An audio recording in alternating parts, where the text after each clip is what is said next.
He was trying to hold everything so tightly, it's suffocating. Some things fly better when you loosen your grip.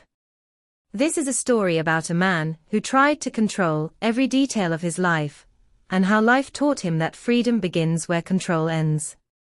If you've ever felt anxious when things don't go your way, if you've ever held on too tight to outcomes, people, or plans, this story is for you. It was a slow, dusky evening by the lakeside. The young girl named Jiya is folding a paper boat while her father, Mr. Dev, a stern but loving man, watches her closely. Jiya giggled as she pushed the little paper boat into the water.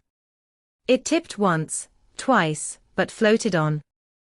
Dev couldn't resist. "It'll sink." "You folded it wrong," he said, reaching to adjust it. "But it's mine, Dad," Jiya whispered, smiling. That was the first time Dev felt something stir, the urge to control, gently challenged by trust. But he didn't stop.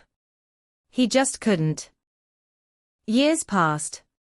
Jiya was practicing piano. Her father stands behind her, correcting her fingers constantly. "Slower. You missed the note." "Again," Dev said. Jiya's fingers trembled. "Dad, I was feeling the song." "Feelings won't get you perfection," he replied, not harshly, just honestly, in his eyes. But she wasn't seeking perfection. She wanted space. And Dev, still, couldn't give it. Jiya was packing for higher studies abroad. Their house feels quiet, not because of peace, but because of things left unsaid. "Why so far?" he asked. "Because I need to breathe, Dad," she replied, trying to smile. Her eyes were kind, but tired. He helped her pack. Folded her shirts like he once folded her origami paper. Still, he folded in silence. Still, he didn't ask what she meant by a breath. Weeks passed. Dev deeply felt her absence. He writes long emails he never sends. "Jiya, eat well." "Jiya, call me when you land." "Jiya, I'm sorry." But the words stayed in drafts. He reread them at night, wondering when she learned to live without needing to be told how. Slowly, he began to understand. Control wasn't the same as care. And letting go wasn't abandonment. It was trust, finally offered. Jiya returns home for a short visit after a year. She's now grown up. Confident. Warm. That evening they sat quietly in the backyard. He didn't correct her posture. He didn't ask about her grades. He simply asked, "Are you happy?" She looked at him, surprised.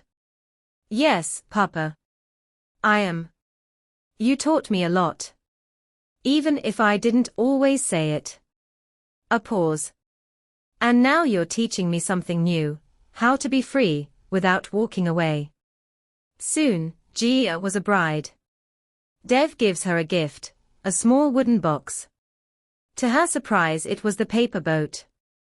She opened the lid and laughed. "You kept it." He smiled, eyes moist. "No. I remade it. But I folded it wrong, on purpose." She hugged him tight.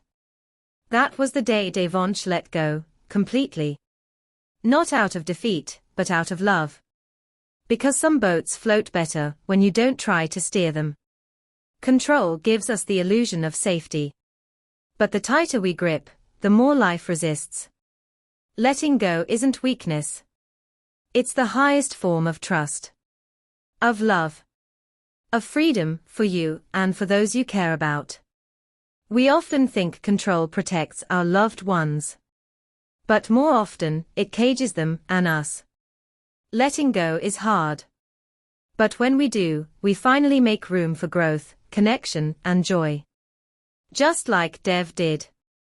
Who in your life are you still trying to control, out of fear or love? And what would change if you simply trusted them instead? In the rushing world, Thanks for slowing down. This is ZelfView, your reflective mirror.